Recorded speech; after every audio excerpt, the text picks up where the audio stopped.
All right, taking two. I tried to record earlier and it didn't quite work.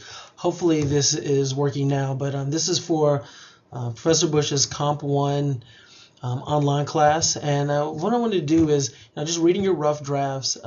If you had two full pages and you followed the directions in terms of analyzing an ad, I gave you 100. So you should be good there. Now for your final drafts, I am going to grade them a little bit more closely. I'm going to really go through them line by line, and the grades will be much more diverse, much more different there. But the reason why I had you do a rough draft is because what I've learned is that students do rough drafts, even if they do them at the last minute and they just kind of throw it together, it still makes for stronger final drafts. Now, the things I'm going to talk about today, if you want to redo or rework and then resubmit your final draft after today, I completely understand. That's fine. I'm just going to grade the most recent version of your essay. So just kind of keep that in mind, because I came up with 11 things that I noticed in your rough drafts collectively, as well as your final drafts, that if you want to fix and then resubmit, that's fine with me. But we're just gonna, not gonna spend too much time discussing it. But again, these are things that you may want to rework, and all of these may not apply to your paper.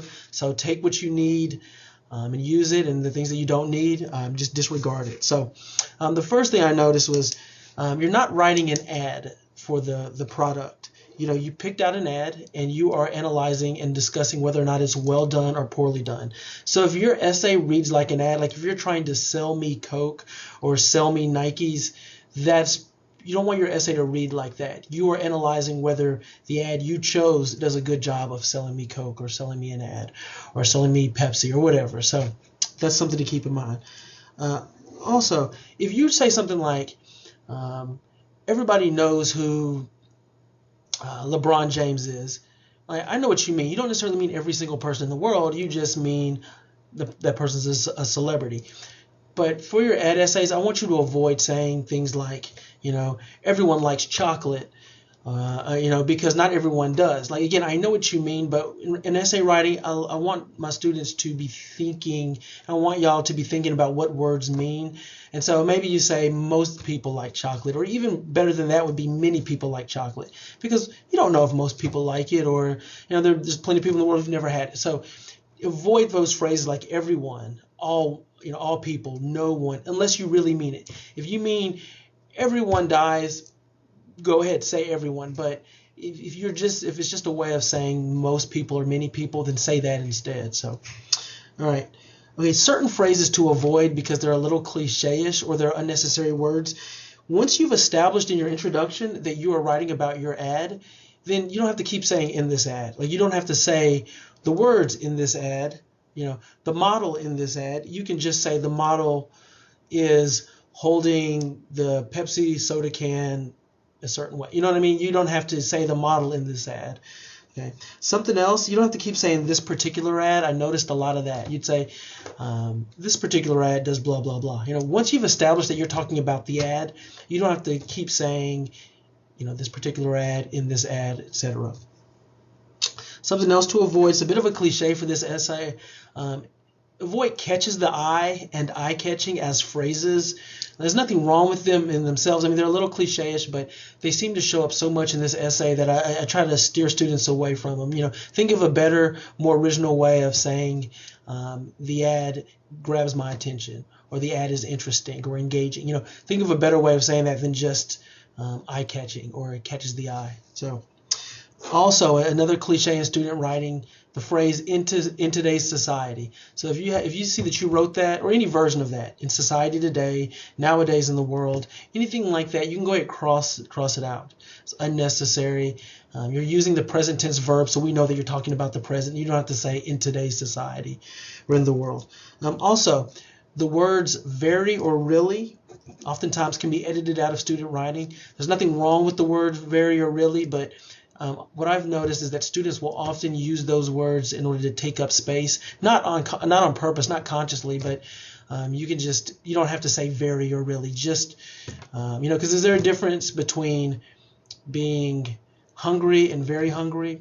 There is, but usually if you're using it in an essay, there's not a distinction made in your reader's mind.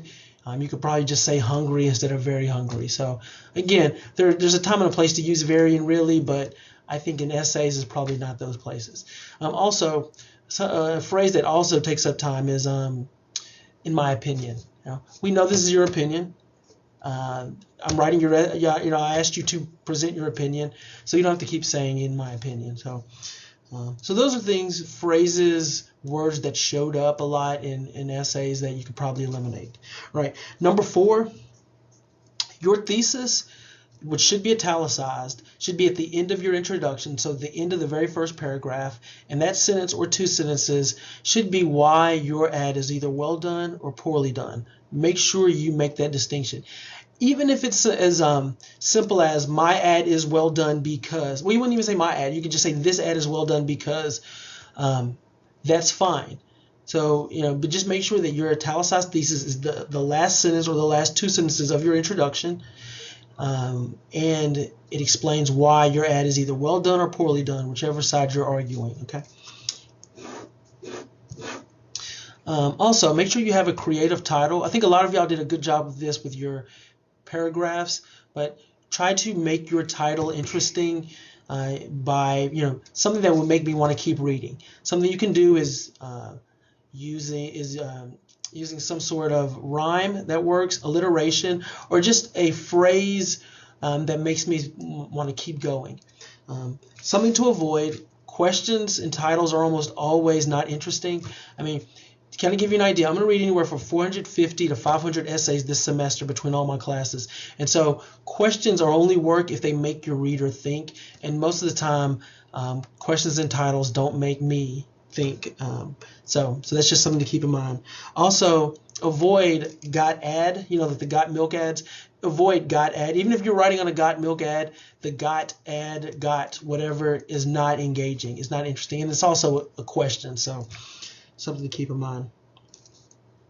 Also, avoid using the slogan of the product as the ad. So if you're writing an essay for the title. So if you're writing an essay on Nike, on a Nike ad, your title shouldn't be "Just Do It." That's sort of an unimaginative title. Make sure you come up with your own sort of creative way. And it doesn't have to be the most creative thing in the world, but just as long as it makes me or puts the idea in my mind that you care about making the reading experience enjoyable for me, the reader. So something to keep in mind. All right.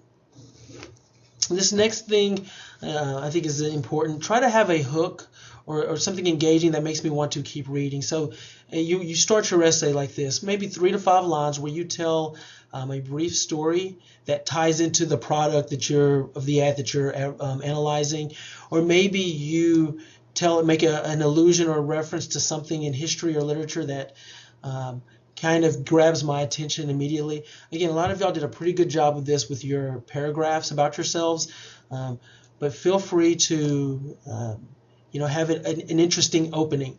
One thing that's not very interesting for this assignment is talking generally about ads. Like, advertisements are everywhere. We see that blah, blah, blah. That is not as engaging or interesting as you may think. I'd rather it be a specific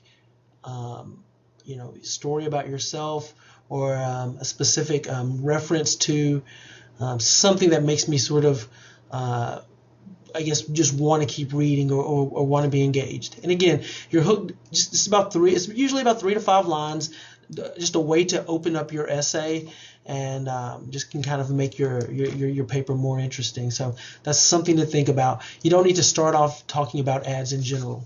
Okay? Make sure your body paragraphs are longer than your introduction. That's a good way of making sure your ideas are presented and discussed and built upon in your body paragraph. So number 8, no need to spend a whole paragraph telling me what the ad looks like. Assume I know what the ad looks like. Now, there are going to be parts of your essay where you're going to discuss maybe like the words or the model in the ad or the background. And so you may give me a sentence or 2 of description so that I know what part of the ad you're talking about, but you don't need a whole paragraph where you tell me what the ad looks like. So don't write any paragraphs. Now, this is number 9, that could have been written without glancing at the ad or without having the ad. Let's say you're writing about Peyton Manning, he's in the advertisement.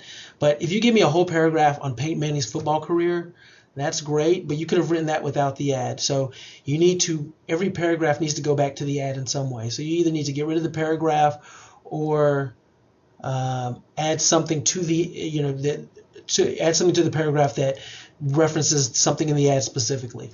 Same thing, like you don't want to give me the history of Coca-Cola in America.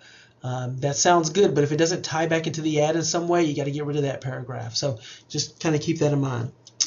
As far as formatting, most of y'all did a good job. If you're not sure what font to use, look at the sample essays. Those will help out a lot. And number 11, and I kind of already hit on this, but remember, your essay isn't about ads in general. It's about the specific ad that you picked out. So you want to, in that introduction, let me know what your ad is and what you're going to be arguing about it, and then your body paragraphs should be about that specific ad. So just something to keep in mind. And so that's the 11 things that just sort of jumped out at me when I was looking at your what you've written so far. And again, if you want to rework your draft and then resubmit it, that's fine. I'll probably start grading the final drafts towards the end of the week. So again, if you need a little extra time, feel free to take it. And as always, again, shoot me an email if you have a question. I'm going to be much more available now since my conference is over with. So all right, good luck with everything, and I hope to be talking with you soon. Thanks.